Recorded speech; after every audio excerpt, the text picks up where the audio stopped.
Good morning. Good morning. Appreciate everybody being here today. Certainly, proud of our guys for a very good win, solid performance against Stanford, a team we have a tremendous amount of respect for. And certainly a lot was learned from watching film, studying tape, making our corrections in our walkthrough, and then putting our focus solely on Washington State for this Saturday's game. With that being said, open to questions. You guys can unmute yourselves when I call on you. James Carpia, the Oregonian. Mario, getting to look back at Tyler's performance, just what stood out, both in good decisions. You mentioned, obviously, after the game, decisions he'd like to have back, things that he can work on heading into this week. Sure, Tyler had a solid game. His decision-making was solid. A couple plays he'd like to have back. Thought his decisions in the run game were really good. We didn't really plan on running him that much, but he ended up running the ball a few more times, was really effective, fairly accurate, created explosive plays, would certainly help generate points. And it's probably the best we've done offensively against Stanford in a long time. So he's growing, he's learning, he's very eager. He's a very, I would say he's a big time student of the game. He's always in there trying to get better and improve. So he takes coaching well, and we expect him to continue to progress and get better. Eric Scopel, 247 Sports. Mario, you didn't tip your hand at who would start at quarterback, obviously, until the game started. Was it truly a game-time decision, and when did you inform Tyler that it would be his he'd get the start? Well, I don't know if it was a game-time decision, but I could honestly say that leading all the way up to game time, feel very confident in any one of our quarterbacks playing right now, meaning our first two guys. I feel that way about Anthony Brown as well. I feel he could lead us to victory and play championship football. AJ McCord, Coin. So, Coach, looking at Washington State, they played Oregon State, obviously, last week. After the game, Coach Rolovich said that they had 32 players missing, and he would not confirm whether they were COVID-related or not. So my question for you is, as the team that plays them next, what is your communication with Washington State, and do they have to declare something like that to you, knowing the way the disease works and that they could have people who haven't tested positive yet but could before your game? All the medical stuff will be handled by the medical experts, and I know that they're taking every precaution humanly possible, and they'll inform us exactly of where things are at, statuses of both teams, so that we can proceed with as safe as possible play as we can agree to. So, but in terms of all the medical stuff, that's certainly something that's out of my hands, but I'm always at the beginning and end of each day, I am informed as to what the next steps are in the process. Julian Minenzone, KZI. Mario, when it comes to preparing for Jayden de Laura, is the majority of the film this week going to be from that OSU game, or do you dive into the high school tape at all, or how do you go about preparing for him this weekend? Well, I think the first thing that's got to be stated is phenomenal player.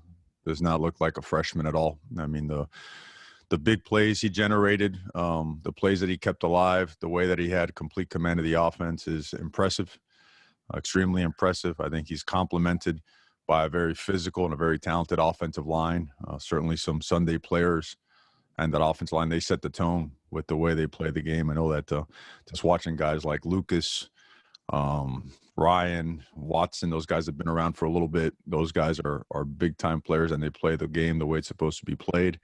The run game, certainly, I know they were missing their starting back, but McIntosh went in there and was hard to tackle, hard to bring down, made people miss, got chunk yardage. I mean, really explosive player. So he has a great supporting cast, and he does a great job just running the offense, having a great presence, great command of it. So we have to watch everything we possibly can on him, and we will. And certainly, it's a great opportunity, a great challenge. Matt Preem, 247 Sports. Mario, your offensive line, all five guys making their first career starts. Just overall impressions of that group, and individually, Ryan Walk was named to the Pro Football Focus National Team of the Week. I'm just curious, could you maybe explain what he did so well to maybe be in consideration for that? Really proud of those guys. I think a couple things go with that. Also proud of the fact that our defense got that crew ready, along with Coach Mirabal, who, again, best offensive line coach in America. And then hats off to that group, that the amount of pride, the amount of work that they invested paid off in a really good game. Guys like Alex Forsyth, George Moore, a lot of those guys haven't started a game since 2017, maybe in high school and junior college, but just continued to gel over time, kept going against this defense and had some really rough days against this defense in practice. And then as time went on, things just started coming together. Ryan Walk stood out, I believe, to the people of Pro Football Focus because he played an exceptional game from a technique and fundamental and assignment standpoint.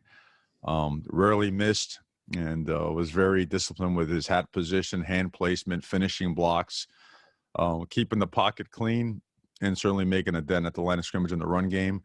And the best part about it, these guys have a lot of areas where they can improve and want to improve and will improve. So it's a good first step, but still nowhere near where we need to be. Tyson Alger, The Athletic. The number 2 running back in your guys' offense might have less carries just based on the fact that the quarterback's taking it on more. What did you think of the way that like Travis was able to make the most of his opportunities in that game? And how does that kind of position evolve in this offense that you guys have? Well, the ball gets spread around pretty good, and it's going to vary week to week. In terms of Travis, I can't say enough great things about him because he was explosive.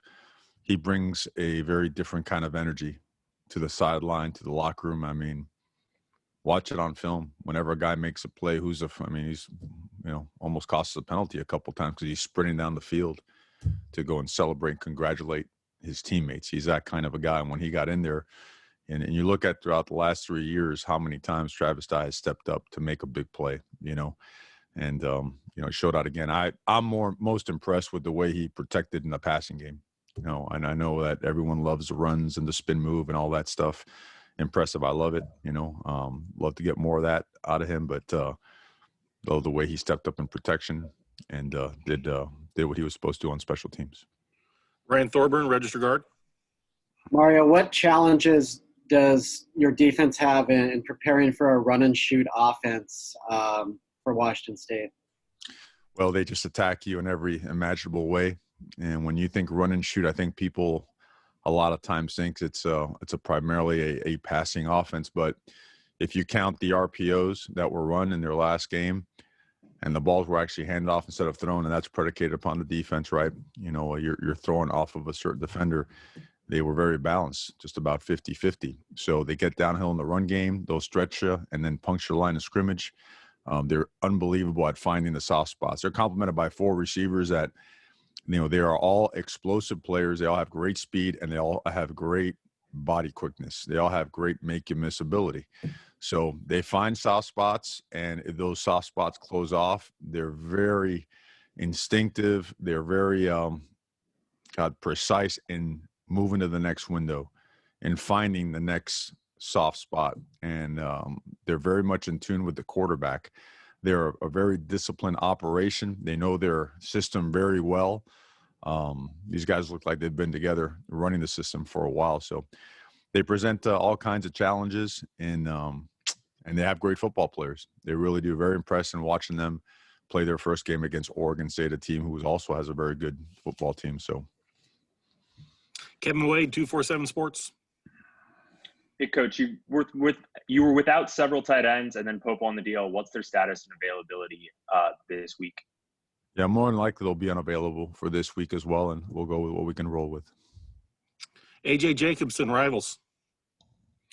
Coach, I was curious, now that you've mixed some new defenders in that defensive backfield, what did you think watching the film of them about their performance on Saturday? I thought that we had some great moments, and we had some other ones where, we gave up some chunk plays, and we got to get better at. They also have some really good receivers and made some good throws. But a couple plays we'd like to have back. And for the first time being out there and working together, there's a lot of good stuff, a lot of positive stuff to build upon. And again, our guys are really hard on themselves. So, I'm okay with being hard on them when I speak with you or speak with them, because it's the right kind of critique. It's stuff to help us get better. And they know that this game, we will and should and have to make another significant jump in our execution of the defense. But certainly from an effort standpoint, from a making plays down there in the tight red zone standpoint, there was some great play, and we need to build upon that and make it a complete game. Haley Tennant, Duck TV Sports. So the players of the week were just released, with Noah Sewell being the only player getting it for defense. As a true freshman in his first college game, were you at all surprised by his performance? No, I think, and I'd probably say the same for a lot of other guys that they would have won it, but I think I've seen Noah in high school for 3 years. I was with him at a camp in Salt Lake when he carried the ball and played linebacker and just played everything on the field when he was a freshman in high school. And then I saw him in camp make play after play after play and just cause some really explosive moments, mouthpieces and other gear going all over the place upon collisions and impact. So no, not at all surprised. And I think the best part about it is that he is hungrier to get better. And you'll see a guy that every week continues to climb himself into being one of the best. Jerry Thompson, Ducks Illustrated. Yeah, Coach, at the point in the game where the field goal was missed, were you thinking of putting Anthony Brown in at that point? And when would you put your second team quarterback in, or at least that's what we think he is at this point? Ever put him in when the game's a little closer, just to put him in a more stressful condition? Well, I think that's a more game by game, flow of the game will determine that. Kicking the field goal was important to us. We should have hit that field goal. We missed it. And, certainly was something that could have put the game in a much more comfortable situation. But playing Anthony isn't a comfort thing. Feel really confident with him. Felt that it was the right thing to continue playing Tyler at the time. That's what we went with. And that's the way it rolls. James Kripia. Mario, you guys last year, it was against Cal, but you guys really took Weaver out of the game and schemed him with the O-line, probably better than anybody ever has. Did it well with Hamilcar in the OSU game as well. I'm not asking you to give away things here, but you've done it. You put it on tape. You're asking to give away things. You're always asking to give away things. No. How do you try to take those lessons and apply it to facing a linebacker who was one of the most productive in the country in Jahad Woods? Yeah. Woods is all over the field. And if you put together just a couple years of film and watch the way that he tracks a football, he understands blocking schemes. And when you have linebackers that are instinctive, can run, that have, they're reckless with their body, they throw their body around, but that understand, a double team, a back block, a puller means power, and they could just pull the trigger right now and get downhill and get people off double teams and, spill blockers, and they cause all kinds of chaos, and he's that kind of a player. I mean, he really makes them go. And I'll tell you, Sherman 41 is another guy who has played a lot. You watch him not only on special teams. I'm sure you guys saw, the play that he had this past week. But when you combine those guys, with Rogers and Marsh, and they just have a linebacking crew that knows their system really well. You could tell they feel really comfortable with it. They're a downhill operation now. They're not sitting waiting for things to happen. You always have to be aware of them, but you still have to run your system.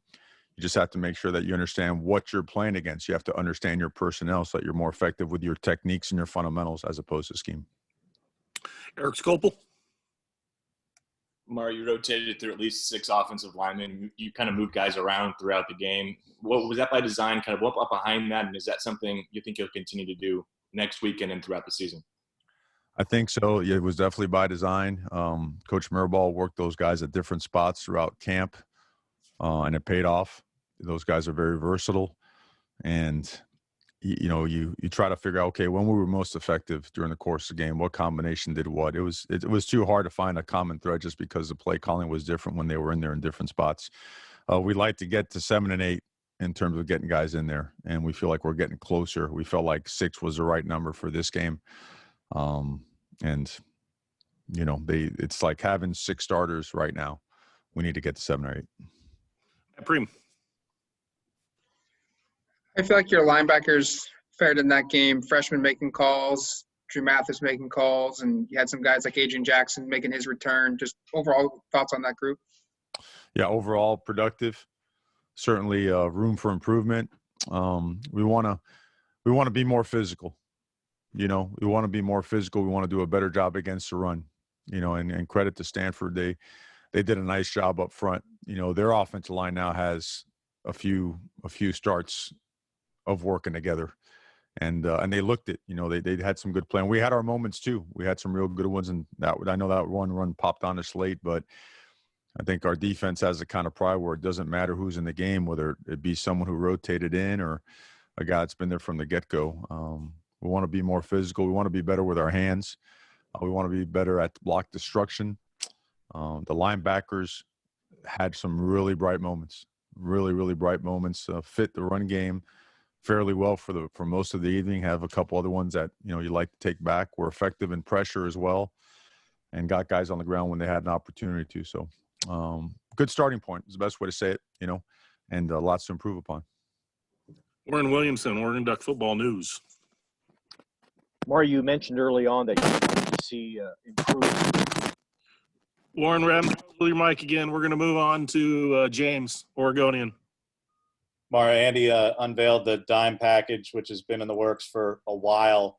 I think it was probably in place for an opponent like Stanford with that receiving core, and also Wazoo and that passing attack, and potentially a South team who's got a pretty wide open passing attack. Your thoughts on just that package, and what does Andrew Fallu bring in that dime backer role in that package?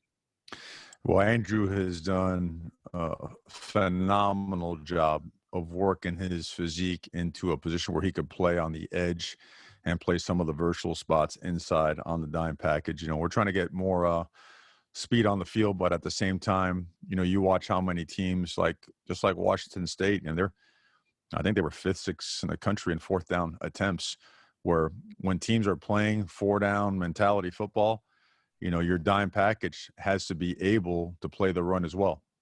You just can't sit back there and cover. If not, they hand the ball run inside zone on 3rd and 9 and move the stick. So Andrew provides a lot in terms of not only the pass rush, but also being able to play the run.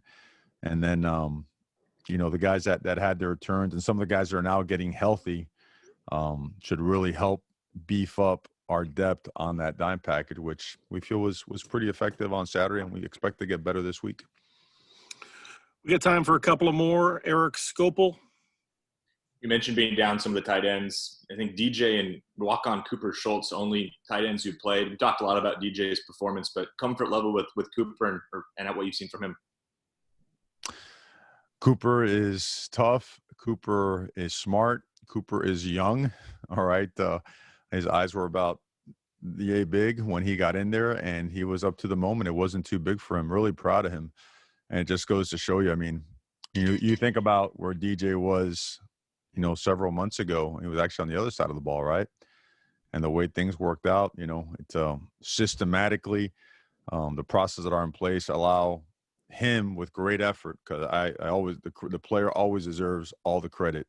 And then process-wise, working with Coach Bobby Williams, getting him ready to play, he played a really good game. So, but have confidence in both those guys, as well as, we hope to get healthy sooner than later, but we'll wait and see and give you a report on that later in the week. Last question, James. A couple of individual matchups for your defense, Mario, that are going to be just really big in this one. Again, it's not giving away anything here. You mentioned Lucas. He's probably the best offensive tackle KT is going to go up against in a game this year. And Travell Harris, certainly his production, I would imagine Demo is probably going to draw him quite a bit, just those individual matchups your defense is going to have. Well, at some point in time, KT will definitely face Lucas. Lucas is an enormous human being, just tremendous, just long wingspan, right? And he's prototypical NFL offensive tackle. He can anchor, he could slide his feet. He's got great foot and body quickness. He plays with power. He can redirect really well.